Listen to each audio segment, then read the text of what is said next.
Cosa è più importante tra una guarigione fisica o una guarigione che ti porta alla salvezza eterna? È ovvio che è la salvezza eterna. Saranno come pilastri di giustizia per mostrare la sua gloria al mondo. Posizionati al di sopra. Ricostruiranno le antiche rovine. Rialzeranno i luoghi desolati del passato. Restaureranno le città devastate. I luoghi abbandonati da generazioni. Le nazioni per eredità. Le estremità della terra in possesso. Empower 2026. Potenziati per agire con autorità spirituale. Buongiorno Chiesa, buongiorno a tutti. Io vi chiedo di aprire la vostra Bibbia in Luca 17. E mentre voi aprite la vostra Bibbia, io posso dirvi che come detto paziente ieri abbiamo avuto delle copie bellissime. Di Ballare abbiamo anche sentito qualche rumore, no? Nelle copie, perché da tanti anni che i copie non ballavano, che mentre facevo quel movimento c'era un mancava l'olio, ragazzi, e lì lo Spirito Santo è venuto e ha versato l'olio, e a certo punto dobbiamo fermare le musiche perché sennò, no? Eravamo lì tutta la notte in quello clima romantico, bellissimo, bellissimo, giusto, quello che non c'è ancora. Preghiamo, forse prossimo anno io credo che saremo... Ah, ecco, mentre questi giovani, alcuni giovani erano a Milano nel Purex Day, imparando, ho saputo che anche hanno imparato come cercare la persona giusta. Quello è importante, no? Come avere il bersaglio proprio lì, capisci? Perché non è perché siamo belli, non è perché siamo, che deve avere il Gesù, deve essere un uomo o una donna con il cuore completamente puntato a Gesù. Quello è importante. Amen. Io sto pregando per i mariti dei miei figli e ho messo alcuni punti molto importanti. Il primo è un sacrificio a Gesù, no? Primo che busserà alla porta, questo offro il sacrificio, e di secondo in poi noi, fa attenzione se tu pensi di essere il primo.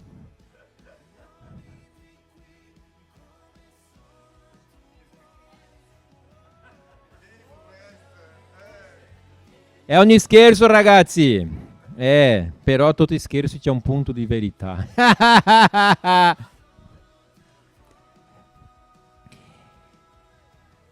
Luca 17, dal verso 11, dice così. Gesù guarisce 10 lebbrosi. Nel recarsi a Gerusalemme, egli passava sui confini del Samaria e della Galilea. Come entrava in un certo villaggio, gli vennero incontro 10 uomini lebbrosi, i quali, fermatisi a distanza, perché i leprosi, come tutti sappiano, non potevano arrivare vicino a nessuna persona, era sempre messo a parte della società, alzarono la voce dicendo: Gesù, Maestro, abbi pietà di noi. Veduteli, egli disse loro: andate a mostrarvi ai sacerdoti. E mentre andavano furono purificati. Attenzione. Uno di loro, vedendo che era guarito, tornò indietro, glorificando Dio ad alta voce, e si gettò ai suoi piedi con la faccia in terra, ringraziandolo. E questo era un samaritano. Gesù rispose, disse: i 10 non sono stati tutti purificati? E gli altri 9 dove sono? non si è trovato nessuno che sia tornato per dare gloria a Dio tranne questo straniero. Egli disse: alzati e va, la tua fede ti ha salvato. Fino qua. Grazie Signore, grazie per questa mattina, grazie Signore perché siamo qua con questa libertà, Signore, di ascoltare, di imparare, di osservare, Signore, la tua parola, Signore. Ti invitiamo, papà, di toccare nel nostro cuore, Signore, di parlare, Signore, ai nostri cuori stamattina tutto quello che vuole a ognuno di noi, perché tu sei un Dio particolare, Signore.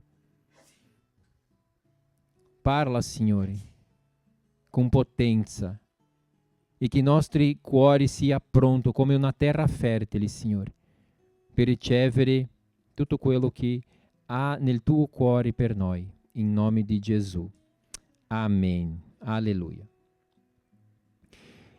Quindi questo passo ci insegna delle cose molto importanti, perché Gesù camminava come faceva sempre in quella epoca. Lui aveva una direzione, lui aveva un punto dove doveva arrivare.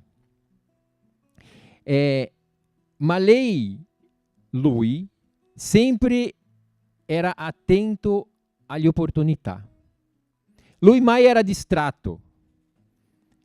Mentre lui camminava e aveva la certezza dove doveva arrivare, lui sempre aveva questa attenzione alle opportunità di parlare del suo papà, Dio, di mostrare la potenza del suo papà, Dio, e di mostrare il suo amore agli altri. Lui, Gesù, mai ha perso una opportunità.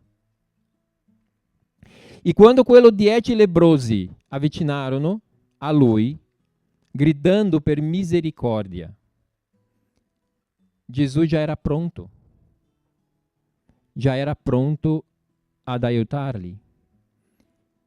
In questo punto succede delle cose meravigliose, perché Gesù sta camminando e ascolta le persone che gridano per aiuto.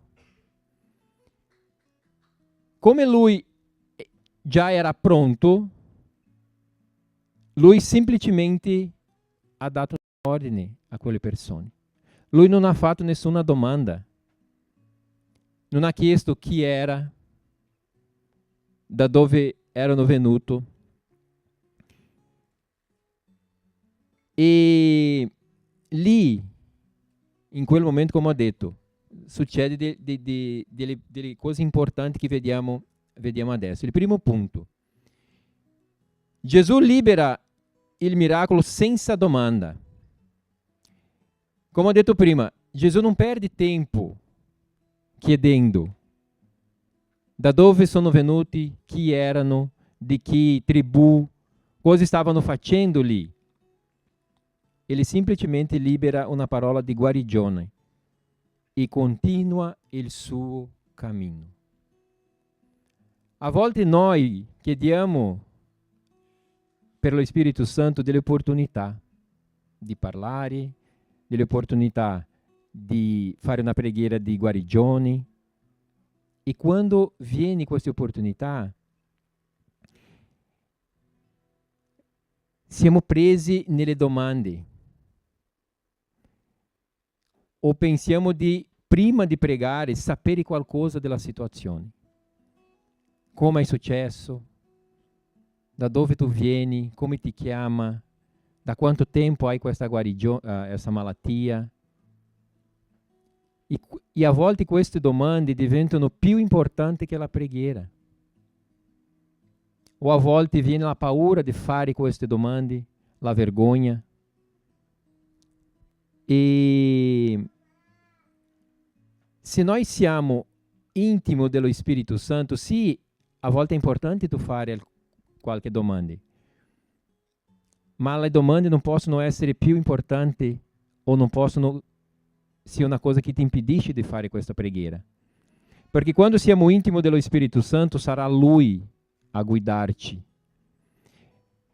Perché quante volte tu cominci a pregare per una persona, per una richiesta, e lo Spirito Santo ti guida a un'altra strada, a un altro tipo di preghiera, cosa che lui mette nel tuo cuore di pregare e che alla fine la persona ti guarda e dice: wow, questo non aveva parlato a nessuno.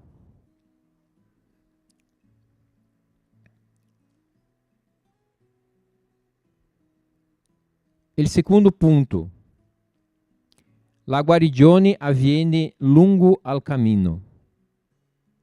Gesù disse: andate, e mentre camminavano furono guariti.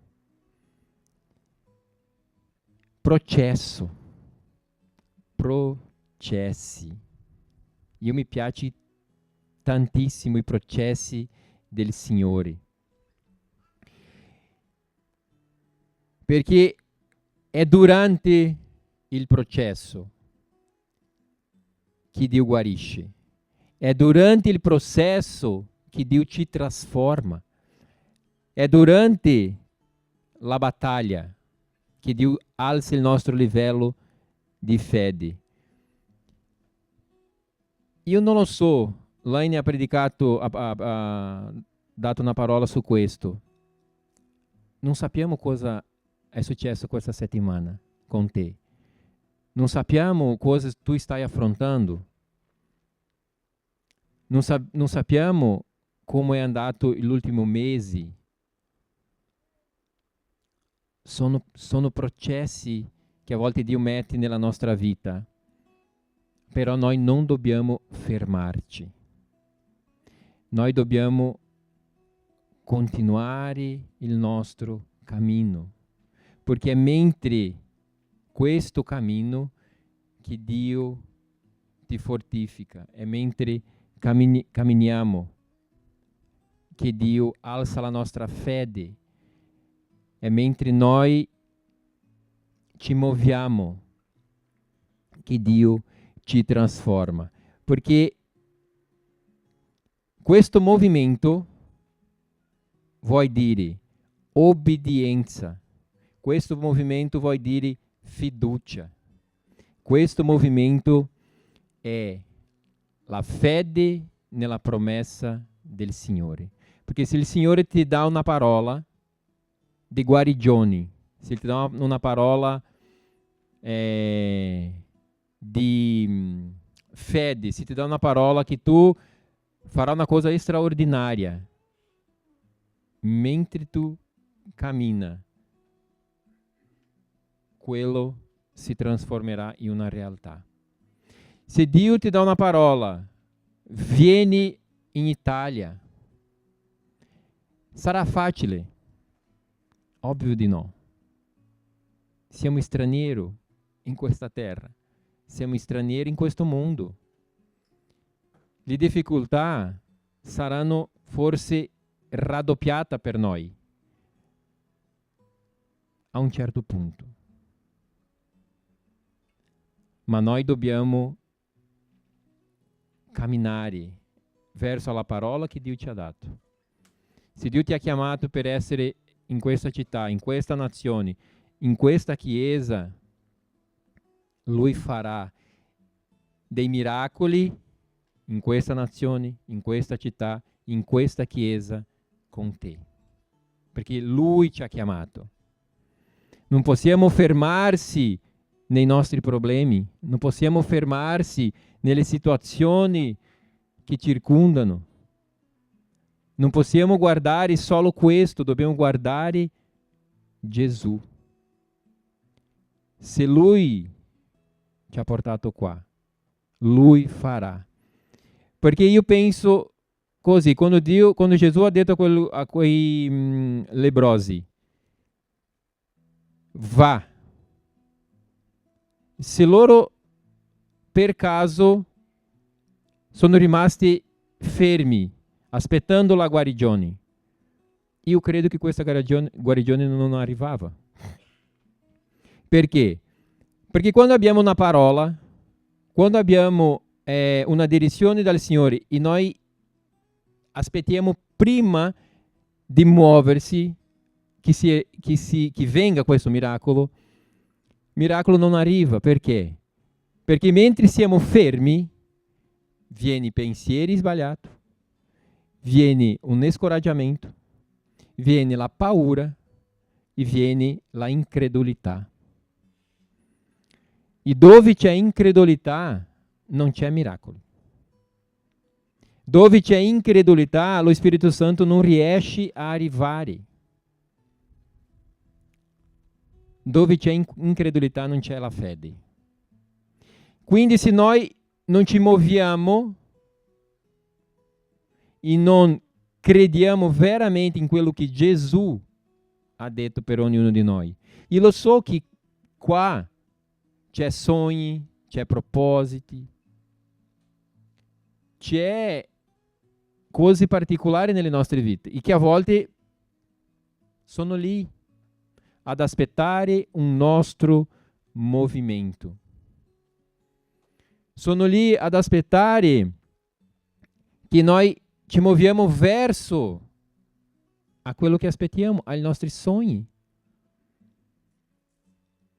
Mentre non arriva questo nostro movimento, non succederà. Perché come è successo con questi leprosi? Mentre loro camminavano, perché cosa Gesù ha detto? Che era per loro andare a farsi vedere per i sacerdoti, perché era loro che potevano dire: ci siete puliti, puoi tornare alla società. È per questo che loro stavano andando ai sacerdoti. Quindi dobbiamo muoverci verso alla promessa del Signore, alle promesse del Signore. Terzo, solo uno tornò per ringraziare. Luca 17, 15, 16 dice così. Uno di loro, vedendo che era guarito, tornò indietro, glorificando Dio ad alta voce. E pensiamo un attimo, erano 10. Perché solo uno è tornato? Ossia, 90% se n'è andato.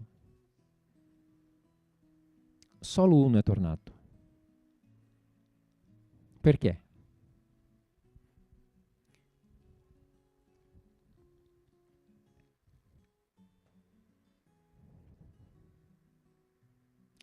Perché 9 cercavano soltanto la guarigione, ma uno cercava una relazione. E è questa la differenza. Cosa vediamo oggi nel cristianesimo?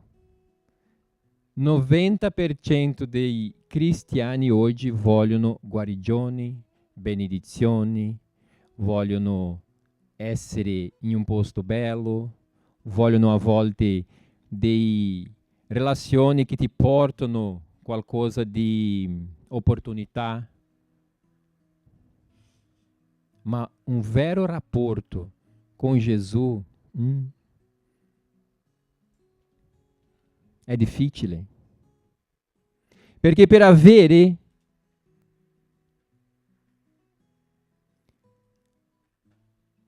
rapporto con il Signore deve avere rinuncia, deve avere impegno. Perché un rapporto con il Signore Gesù vuol dire che io devo avere un rapporto con il mio fratello. Vuol dire che io devo avere un rapporto con le persone che a volte non mi piace. Devo andare a live. Devo venire in chiesa. Devo collegarmi a riunioni di preghiera. E questo ti costa. E sappiamo che costa. È per questo che è più facile io volere solo le benedizioni. vengo, ricevo una parola bella, perché di solito le parole sono belle, e vado a casa. Vengo, ricevo una benedizione perché il nostro Dio è così. Ha un piacere in Lui di benedirci. Ha un piacere in Lui di amarci. Ha un piacere in Lui di fare i miracoli per te. Ma quando sto bene, quando tutto va bene, quando i miei negozi vanno bene, quando il mio lavoro va bene, quando la mia famiglia sta bene, non bisogno tanto di una chiesa, non bisogno tanto di un rapporto con Dio. È più o meno così la nostra mentalità oggi.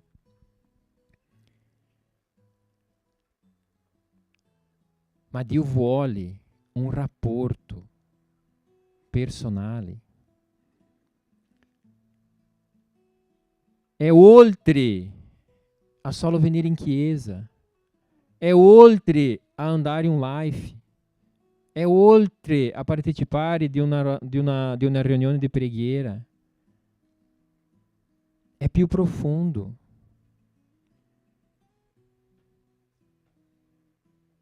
Stava mi raccontando Duda.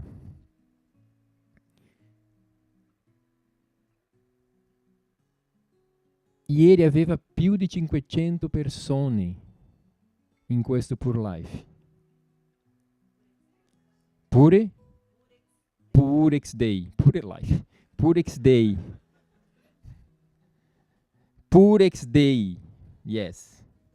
Non lo so dove ho preso questo.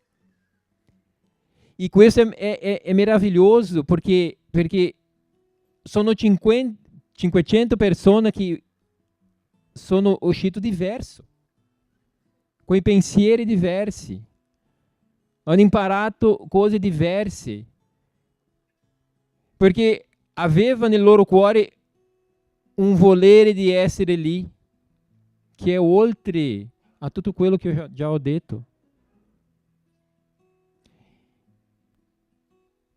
E è così che dobbiamo essere, Chiesa, di avere questo piacere di essere cristiani, di avere questo piacere di essere con i fratelli. E non saremo amici di tutti. Ma la parola ti insegna anche che l'amore tra i fratelli è quello che sarà un segno nella nostra vita. Io devo amare. Io amando Gesù, indo nel profondo di questa intimità con Gesù, viene questa trasformazione. Perché più profondo che io riesco a essere in Gesù, più profondo io sarò nei miei rapporti con i miei fratelli. Più sincero, più trasparente. Perché oggi io posso star bene. Questa settimana, lunedì, io era benissimo. Non c'era nessun problema. Mercoledì io non riuscivo a alzarmi dal mio letto, perché ho avuto un blocco nella mia lombare. Mai ho avuto un dolore così forte nella mia vita. Io non riuscivo a fare le cose semplici. È difficile. Di un giorno all'altro tutto può cambiare. E la dottoressa mi ha dato 5 punture da fare, ragazzi. 5. Misericordia. Non lo so se è più difficile questo dolore o la puntura. Ecco. Quarto punto. Chi è tornato a ringraziare Gesù? Un samaritano. In quel periodo lì, giudei e samaritani nemmeno si parlavano. Erano nemici di fede, perché i giudei dicevano che i samaritani erano un popolo di poca fede, o nessuna fede, che si mischiavano con gli altri popoli. Quindi per lui, per i giudei, i samaritani erano un popolo impuri. E è giustamente questo samaritano che torna per ringraziare Gesù.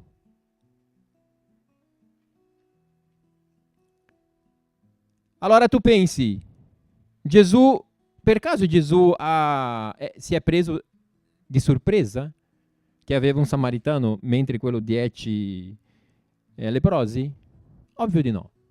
È ovvio di no. Lui sapeva che c'era lì 1, 2, 3 samaritani. Ma per lui questo non importa.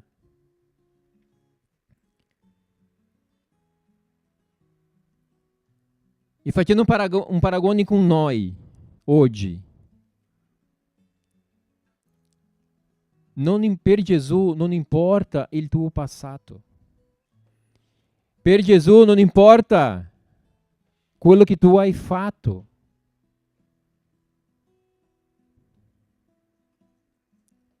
Per Gesù non importa la tua origine. Da dove sei venuto. Come dice la Paz Roslin, della profondezza del mondo.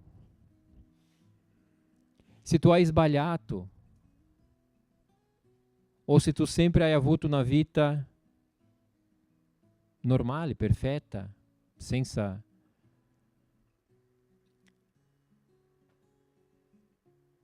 Gesù guarda il tuo cuore. Non importa se tu hai soldi, non importa se tu hai laurea, non importa se tu hai studiato in Harvard o altre università. Per lui non importa.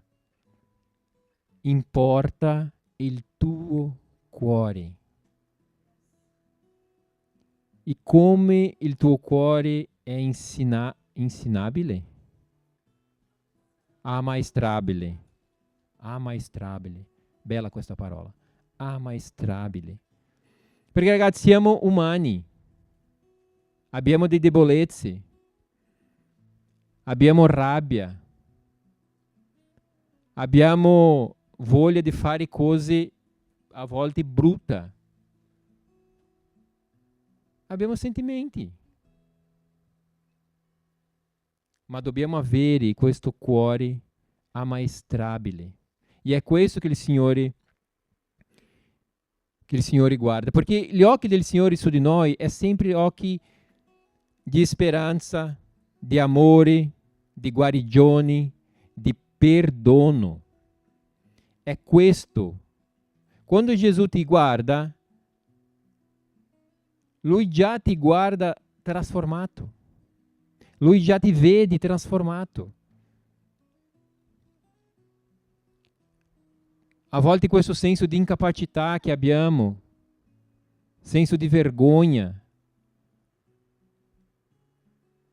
Gesù crede in te. Gesù crede in te e punto. E Lui vuole che tu abbia questo cuore ammaestrabile. E quando quel samaritano si prostra ai piedi di Gesù, il Signore dice, c'è una cosa diversa qua. Lui rispose a questo samaritano, va, la tua fede ti ha salvato.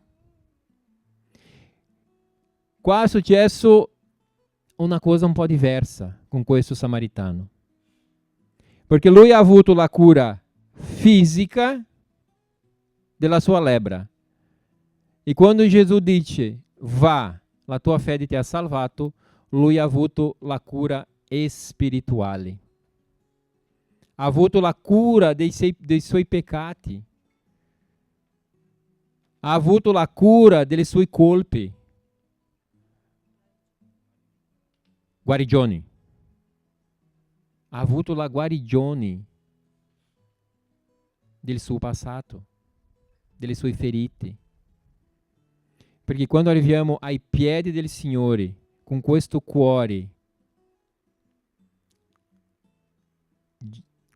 di ringraziamento, il Signore ti guarisce. Il Signore ti guarisce. E è quello che è successo con questo samaritano. E lui ha ricevuto anche la salvezza. Perché io già ho detto una volta qua, quando siamo lì a pregare per una persona, per guarigioni, tante volte siamo più preoccupati con la guarigione fisica di che con la guarigione spirituale. A volte tu arriva lì, una persona è malissima, e tu prega e tu fai una preghiera di guarigione e la persona muore. E tu pensa, mamma mia, la mia preghiera non ha fatto la differenza. Ma se pensiamo bene, se la tua preghiera, se tu hai fatto una preghiera, poi avere avuto una guarigione di salvezza, della vita eterna. Cosa è più importante tra una guarigione fisica o una guarigione che ti porta alla salvezza eterna? È ovvio che è la salvezza eterna. Quindi è questo che dobbiamo avere nel nostro cuore. Se lo Spirito Santo ti ha guidato a pregare per una persona, per guarigioni, dobbiamo pregare con fede. A volte quella guarigione non succede lì, in quel momento. Ma mentre la persona si muove, sarà guarita. Io ho pregato tanto per la mia lombare questa settimana, ma ho preso anche le punture. Ho cominciato da prima da ieri a muovermi. Ho chiesto a Carla cosa poteva fare di esercizio. Perché? Perché mentre io faccio tutte queste cose, il Signore va guarendo. Lui può guarire? Ovvio che sì. Ma cosa Lui vuole insegnarmi in questo processo? Prima, aprirò il mio cuore adesso, momento di aprire il mio cuore. Il mio lavoro non è la cosa più importante nella mia vita. E per io mancare lavoro, ragazzi, solo se Dio mi fa queste cose. Io non posso portare tutti i problemi sulle mie spalle. Io non posso essere responsabile per alcune situazioni degli altri.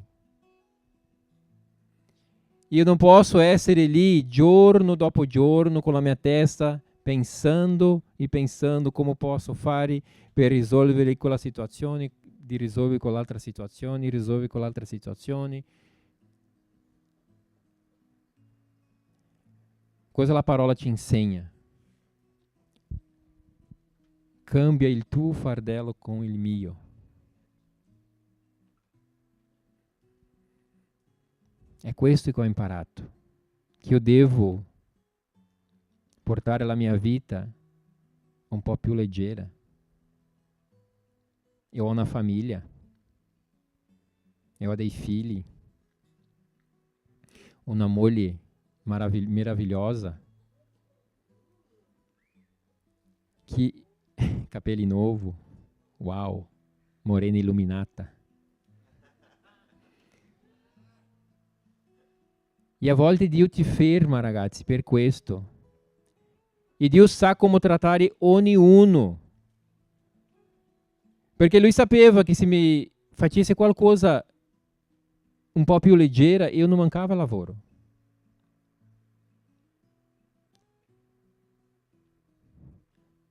Se lui facesse qualcosa un po' più leggera, io non mi fermavo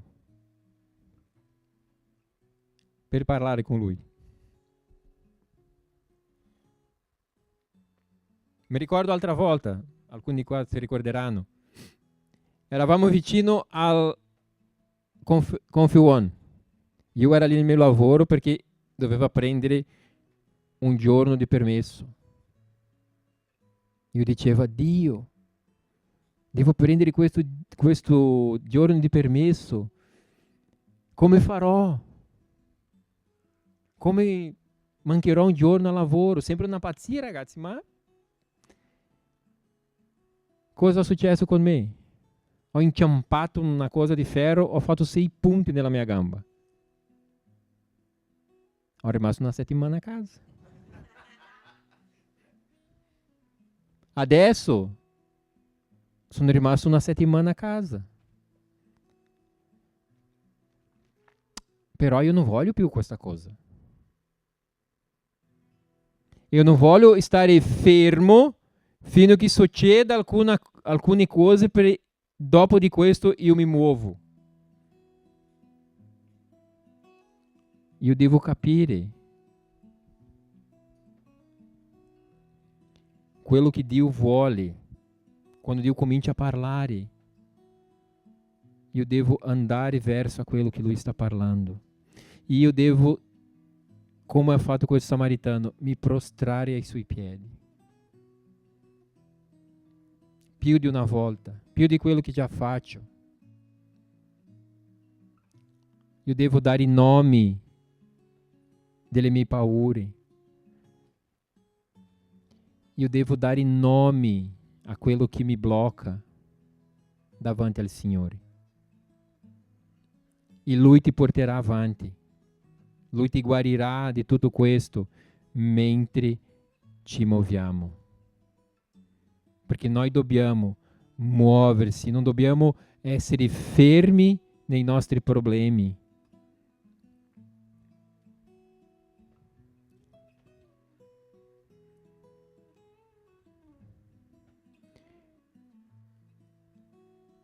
Io voglio, per finire, come il samaritano che tornò e si prostrò ai piedi di Gesù, oggi il Signore ti incoraggia. Non arrenderti. Non arrenderti. Continua a camminare. Prosegui nel cammino che lo Spirito Santo sta parlando. Se Lui ti ha messo in una strada, prosegui in quella strada. Avranno dei sfidi, avranno dei problemi, dei giganti.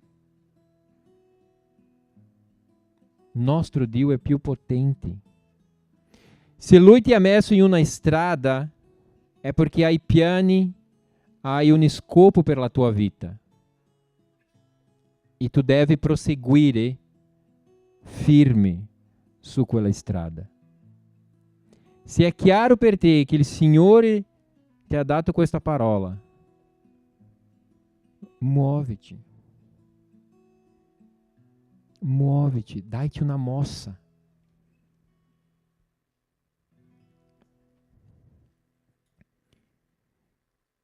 In questo libro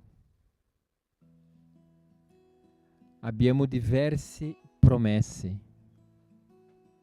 per noi. E come sapremo? Dobbiamo studiarlo, dobbiamo leggerlo, dobbiamo conoscerlo. Questo è il nostro guia. È qua che scopriremo le promesse per la nostra vita.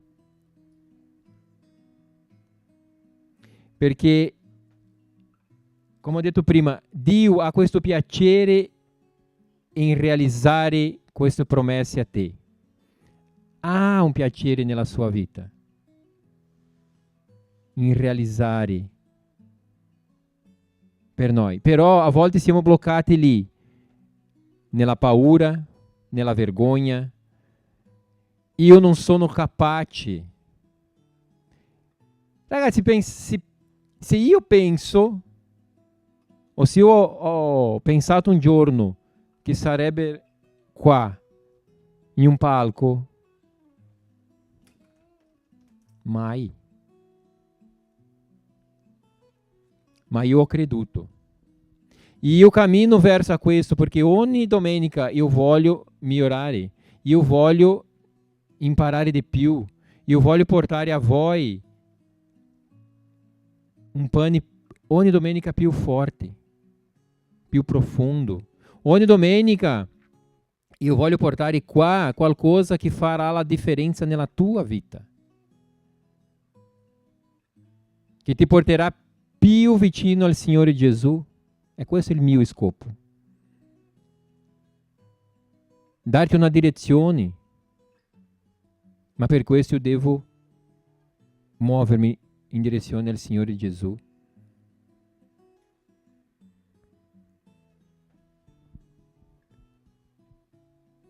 In Genesi Dio fa un invito a Abramo. Io ti faccio questo invito oggi. Esci dalla tua tenda, alza gli occhi verso il cielo e guarda la grandezza del tuo Dio. A volte dobbiamo uscire del nostro mondo.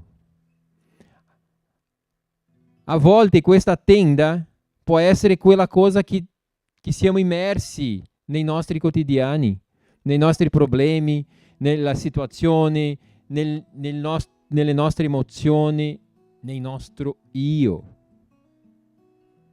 Quando Dio parla a Abramo, esci dalla tua tenda, guarda i cieli, è come se Dio stesse dicendo, ehi, esci del tuo mondo e guarda a me.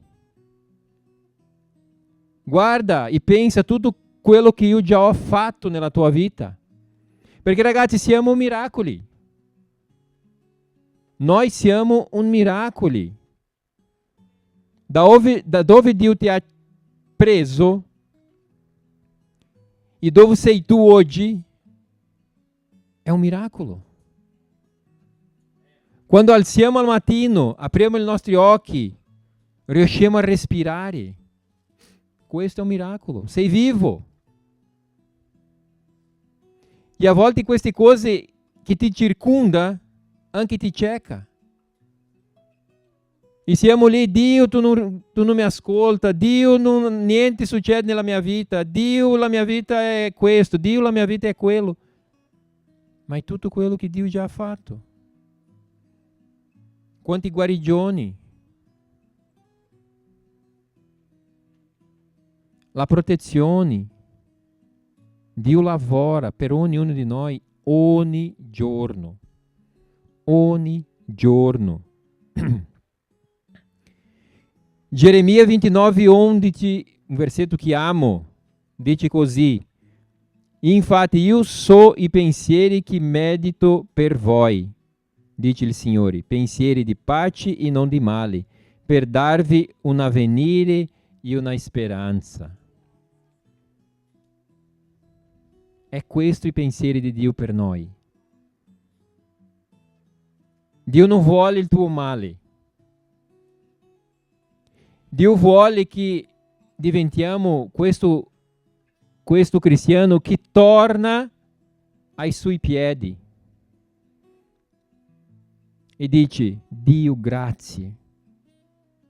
Grazie perché tu sei buono. Grazie perché tu sei misericordioso. Grazie perché tu sei amorevole. Grazie perché io vivo e ho una speranza di vita eterna in te. Questa gratitudine. Grazie perché il mio lavoro va benissimo, ho dei clienti che vengono da nulla. Grazie perché nei miei magazzini c'è aria condizionata. Vero Roby? Che posso lavorare di manica corta. Grazie perché il mio stipendio sono 3.500 euro al mese. Profetizziamo? Se non è ancora, tra poco arriva. Dobbiamo essere uomini e donne di fede. Grazie perché i miei mariti riescono a mantenere la casa da solo. E io posso andare in shopping, in centro commerciale, con la sua carta di credito. Alleluia! Grazie perché posso mangiare la picanha. Sembra cosa piccola, ragazzi, ma in verità non è. Sono dei regali che il Signore ci dà. Grazie perché ho un marito meraviglioso, bello. Non importa se non è, profetizza. Sei una donna di fede. Quello che non c'è ancora. Dio, grazie per mio marito che è così, cos'ha, è 1,90 m, 2 di larghezza, non lo so cosa, né? Le donne, anche di Dio, perfetto. Quello è il principale. Ma dobbiamo avere questo cuore grato al Signore e mai essere fermo. Le cose sono difficili. Sono difficili. A volte c'è cose che non vanno da forma che volevamo. Ringraziamo uguale. Abbiamo delle sfide da affrontare, sì. Ma noi siamo un popolo privilegiato perché abbiamo un Dio che è per noi. E Lui non dimentica di nessun dettaglio della nostra vita. Non dobbiamo andare in ansia, non dobbiamo andare preoccupati. Noi abbiamo dei testimoni di cose che Dio ha portato nella nostra porta. È questo Dio. E noi non dobbiamo, soprattutto, mollare, desistere. È questa parola desistere? No, può essere desistere, ecco. Perché a volte davanti alle situazioni abbiamo questa abitudine. Non vado più in chiesa. Ah no, oggi non ho voglia. Ma tu non vivi per voglia. Tu vem in chiesa per adorare a Dio. Non c'entra niente con la tua voglia. Ma io non ho voglia di parlare con nessuno. Parla con Dio. Non bisogna parlare con nessuno. Vieni in chiesa e parla con lo Spirito Santo. Tra poco vedrai che arriva un fratello da nulla e ti fa una preghiera per te. Che tu era giù, tu sarai nei cieli. Non morto, nei cieli vuol dire... È questa la forza e la potenza della Chiesa. Perché qua insieme ci prostriamo ai piedi del nostro Signore. Carla da 3 domeniche porta sempre una parola di come lodare, di come avere questo comportamento di lodare. E questo è bellissimo perché impariamo come fare questo. Anche lei ha detto, non possiamo essere fermo davanti al Signore per lodare. Dobbiamo muoversi. Io veramente voglio invitarvi adesso a muoversi. Alzatevi. Che voglio finire.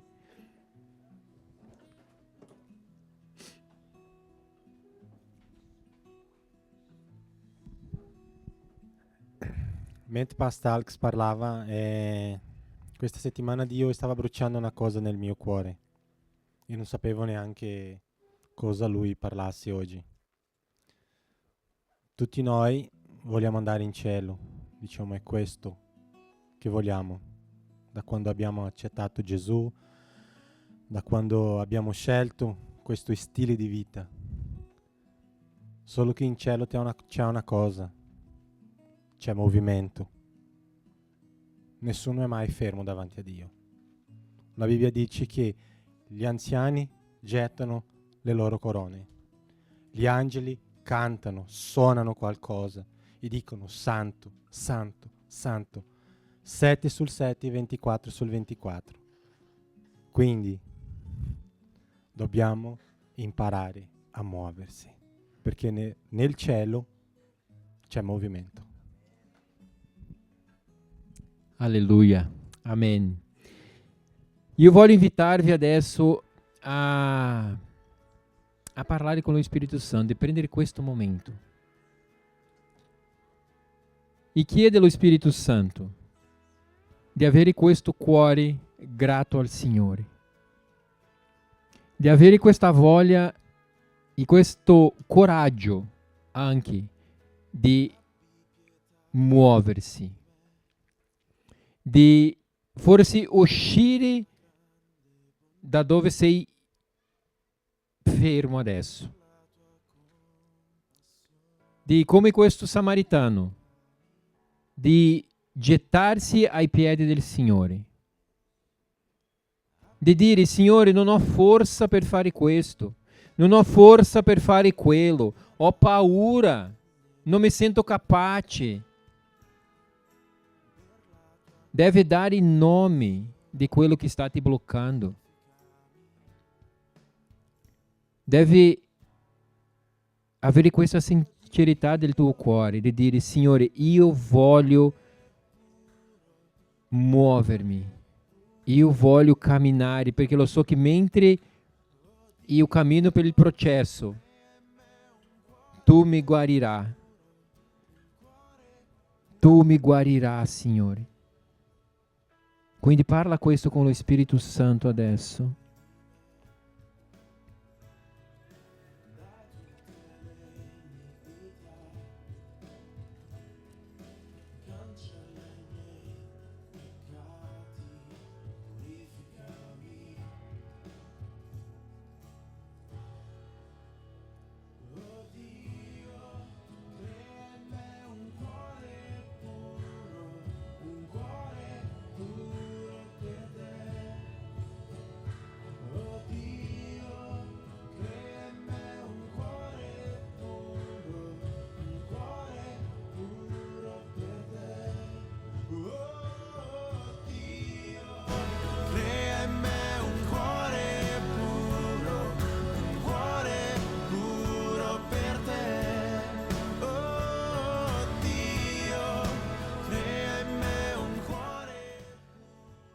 Salmi 31 dice così: Ó Eterno, io mi sono confidato in te.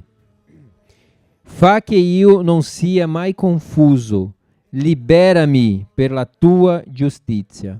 Inclina a me il tuo orecchio, affrettati a liberarmi. Sii per me una forte rocca, una fortezza dove tu mi salvi. Poiché tu sei la mia rocca e la mia fortezza, per amore del tuo nome, guidami e conducimi. Alleluia. È questo, Chiesa, dobbiamo chiedere al Signore, allo Spirito Santo di guidarci sempre. È Lui che è il nostro guida. È Lui il nostro guida. Grazie, Signore. Grazie, papà. Io voglio veramente, Signore, ringraziare per questo amore, Signore. Ringraziare, Signore, perché tu non fai le domande, Signore, tu non si ferma per capire se abbiamo merito o no, Signore. Tu semplicemente fai, Signore. Tu semplicemente ci guarisci, Signore. Tu semplicemente, Signore, ti porta a luoghi, Signore, che è nel tuo cuore, Signore. Dio, e noi vogliamo veramente, papà, avere questo cuore grato in primis, Signore, a te, papà. Grato per tutto quello che tu già hai fatto nella nostra vita, Signore.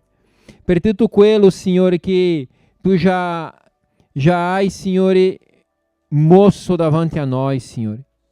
Dio, nel nome di Gesù adesso, Signore, come Chiesa, noi vogliamo chiederti, Signore, un fortificare, papà, un fortificare fisico e spirituale, Signore, nella nostra vita, Signore.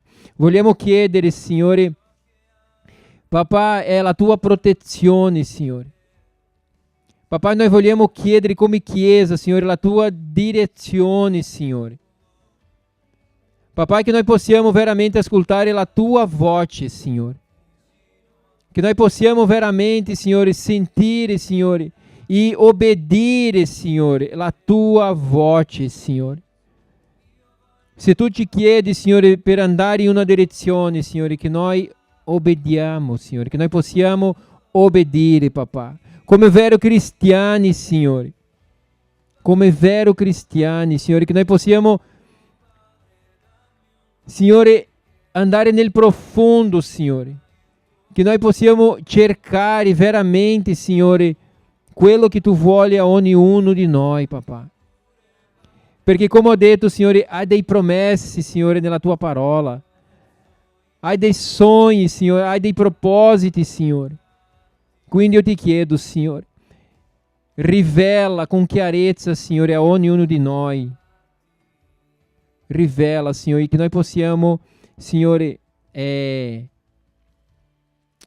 stare nella tua presenza, Signore, di una forma trasparente, senza maschere, Signore. E che noi possiamo veramente mettere il nome di ogni situazione che possa bloccarci, Signore. E che noi possiamo scambiare, Signore, il fardello, come dice la tua parola, che il tuo fardello è leggero, Signore. E che tu sei umile e mansueto, Signore. E è questo che noi vogliamo, Signore, essere figli che obbediscono il papà.